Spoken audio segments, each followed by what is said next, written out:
Well, howdy. You know, I recently had a fella ask me in my comment section as to what happened to the fella that used to get up on the videos and rant and rave and swear at the politicians and all the stupidity going on in the world. Well, I'm right fucking here, but I'm not one to chase my own tail, so I've already said what's needed to be said, and if you haven't caught on by now, you're fucked. Look what's going on around the world right now. In every corner. Social unrest, war, corruption, pestilence, famine. You think it's not coming here to North America? You are so fucking naive, I feel sorry for you.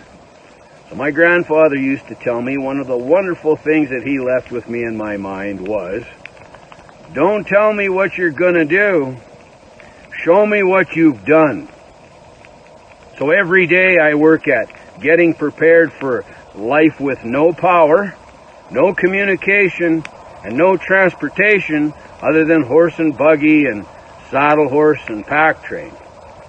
I believe that's coming to North America. You can laugh and scoff if you like, but a lot of folks did that to Noah too, and look what happened.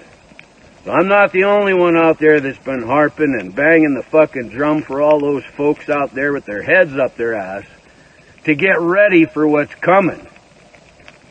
There's lots of us. And those of us that are ready, I fucking say a prayer for each and every one of us. And for those of us that aren't ready, I'm real sorry. I love each and every one of you. Stay the course. And fucking get ready to resist. The ultimate weapon. The ability to depopulate the planet. To kill everyone but the chosen. By tampering with their DNA. Your own government lies as a matter of course, as a matter of policy. The Tuskegee experiments on black men in the 30s, Henrietta Lacks. What are they trying to do? That's the missing piece. But it's not hard to imagine. A government hiding, hoarding technology for 70 years at the expense of human life and the future of the planet. Driven not only by corporate greed, but a darker objective. The takeover of America. And then the world itself, by any means necessary, however violent, or cruel, or efficient. By severe drought, brought on by weather wars, conducted secretly using aerial contaminants and high-altitude electromagnetic waves. In a state of perpetual war. To create problem, reaction, solution scenarios to distract, enrage, and enslave American citizens at home. With tools like the Patriot Act and the National Defense Authorization Act, which abridge the Constitution in the name of national security. The militarization of police forces in cities across the U.S., the building of prison camps by the Federal Emergency Management Agency with no stated purpose, the corporate takeover of food and agriculture, pharmaceuticals and healthcare, even the military in clandestine agendas to fatten, dull, sicken, and control a populace already consumed by consumerism. And I encourage you all to go shopping more. A government that taps your phone, collects your data, and monitors your whereabouts with impunity. A government preparing to use that data against you when it strikes. And the final takeover begins. The takeover of America. By a well-oiled and well-armed multinational group of elites that will cull, kill, and subjugate. Happening as we sit here. It's happening all around us. The other shoe waiting to drop. It'll probably start on a Friday. The banks will announce a security action necessitating their computers to go offline all weekend. Digital money will disappear. They can just steal your money? Followed by the detonation of strategic electromagnetic pulse bombs to knock out major grids. What will seem like an attack on America by terrorists or Russia. An invasion of the U.S. The Russians tried it in 1947. The majority who have been hospitalized and died are fully vaccinated. So right now, New South Wales just put out their data. Now, Australia is interesting because they had pre-vaccinated the whole country and then COVID got there late. So Australia was the real test of whether or not the vaccines would work, and they failed colossally. So the most recent analysis, 99% of people hospitalized and died are fully vaccinated. United States, our CDC tracked these breakthrough infections. They tracked. People reported to the CDC May 1st of 2021. The CDC was overwhelmed with fully vaccinated Americans who were being hospitalized and died. They gave up. They put a notice on their website. They said, we gave up. We cannot track breakthrough infections. The vaccine was failing. Crooked Joe stood on the debate stage and said, I quote, "I have not taken a penny from any foreign source ever in my life." I mean, that's one of the greatest lies in history, right?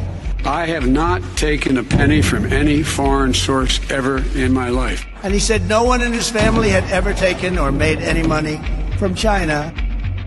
Well, he's better off if he puts it just China, because how about all the others? But China was a big payer to them.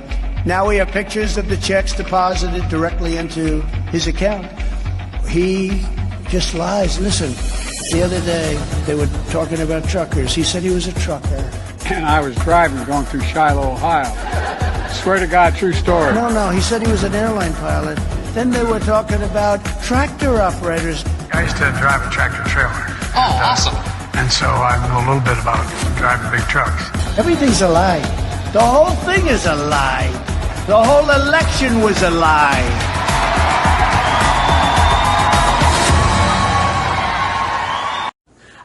When are you expecting to issue the subpoenas to bring Biden family members in front of your committee? And how many subpoenas are you expecting to issue? Well, I think the subpoenas are imminent. I think this is going to be a big week. Look, first of all, we know Tuesday, my friend Jim Jordan, who's also on the Oversight Committee, but he's chair of the Judiciary Committee, doing a great job investigating the weaponization of the federal government. He's bringing in Special Counsel Weiss for a deposition. That is a very important part of the overall impeachment inquiry investigation. There are also a lot of other documents that I think are about to be released this week pertaining to loans and different things that the Bidens have been engaged in that make no sense, that are completely counter to what Joe Biden has said publicly. We're also, as you know, we've subpoenaed a lot of bank documents, and it's taken a long time to get these bank documents in. We're waiting on a few more documents to come in that we've successfully subpoenaed, but it's taken forever. And again, Maria, I don't think the average person can imagine how many different checking accounts the president's son had.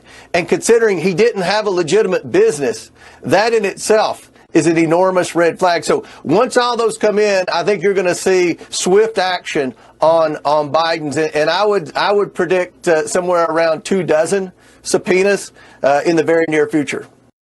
I'm telling you, we are very, very close, in my view, to having articles of impeachment on Joe Biden.